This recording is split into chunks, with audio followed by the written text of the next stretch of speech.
Okay, I believe today is the 8th of November 2012. I don't know if you really call this an update because there's not been a whole lot done to it. We have got the carpet in the trunk somewhat. There's been just very few things we've done. Got the sun visors in it, that sort of thing. So I don't know if you really would call this an update, but let's see. Anyway, like I said, there's not much of an update. We've got everything, or nothing's really been done since I've done the update less than a week ago. What I've got today is I've got a question for the folks who are in the know on this. There's two problems I've got here. The first problem is, as you can see, this right here is just bare metal. Now, originally it had a material like this right here. This is what come out of that part square back. It looks similar to this. It's pretty much shot and gone.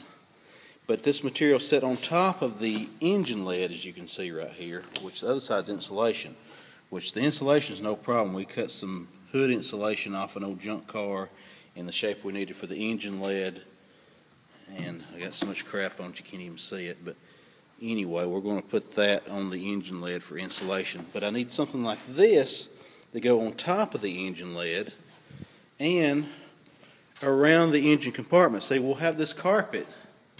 Once the engine lead's closed, this carpet's going to lay down on top of everything with the engine lead closed. But you'll have to roll the carpet back to open the engine lead. Those of you are not familiar with how Type 3s and especially fastbacks and notchbacks work.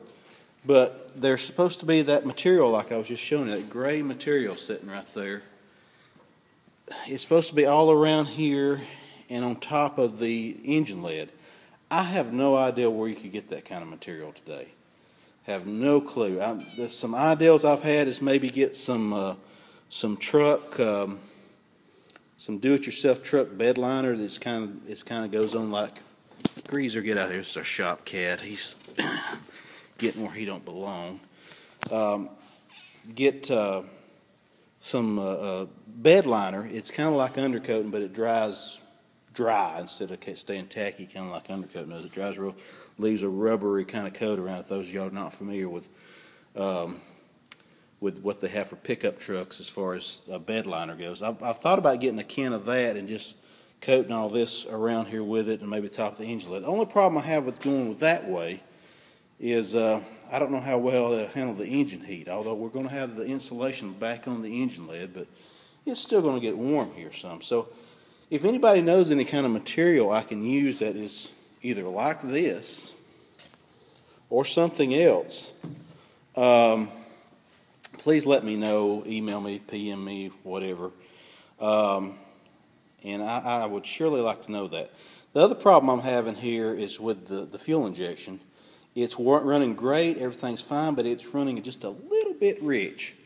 Now, I've been told by people in the know on this system that two things can cause this system to run rich. One is low voltage. We've checked it. We've got a fresh rebuilt generator and a brand new regulator, and she charges at about 14.2, 14.3 volts. So that shouldn't be a problem there. Because I've been told if the voltage gets too low on these systems, they'll run rich. The fuel pressure is set at, we got it set at 28 psi, but we're still putting out black smoke. It's still kind of spitting and sputtering, putting out black smoke when you first crank it. As the engine warms up, it gets better. It doesn't run as rich, but it really runs rich when you first crank it up. And no, by the way, we do not have the cold start system hooked up on. I've been told that's kind of a no-no. That here in Alabama, no colder than we get in the wintertime, I've told that there's just no reason to even have that system hooked up. So that's not even hooked up. So I'm just kind of scratching my head wondering why is it running so rich, especially when you first crank it up cold, and then it's not as bad later on. It's still, even after it's warmed up, you goose it a little bit, it'll puff out a little black smoke. I can crank it up real fast like here for a few seconds and kind of show you what it's doing.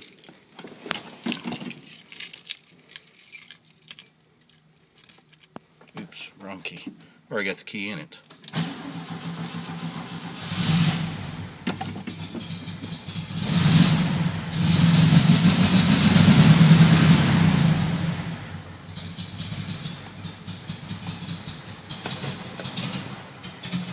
See, I can't even keep it running long enough for me to, well, heck. Well, see, it's not even, doesn't want to idle. I was hoping to get it running long enough to,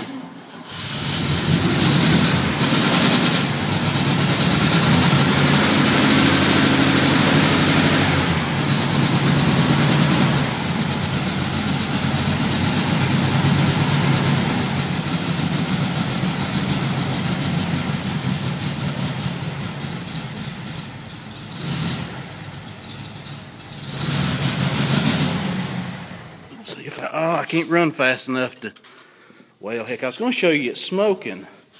It's really bad this time. Won't even let me run back.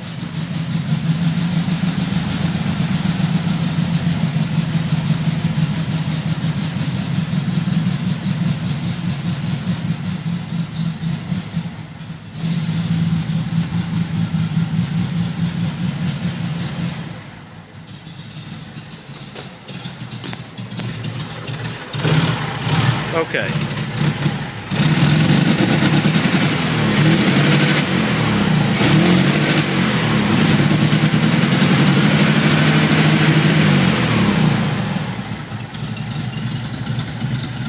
See, it starts out, I'm going to shut it back off.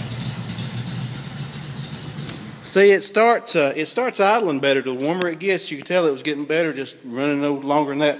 You seen how much smoke it had now. Once it gets up to full operating temperature, it just smokes just very minimal, just puffs out just a little bit of smoke. But it's running rich, and I don't know why. If anybody's got any suggestions out there on why, what else I should check. Voltage is okay, fuel pressure is okay. What else is left to check now? Is it a temperature sensor or what? And if anybody's got any suggestion on what kind of material I can put in this area and on top of the engine lead, I sure would like to know that too. Thanks for any help you may give me, and thanks for watching my video.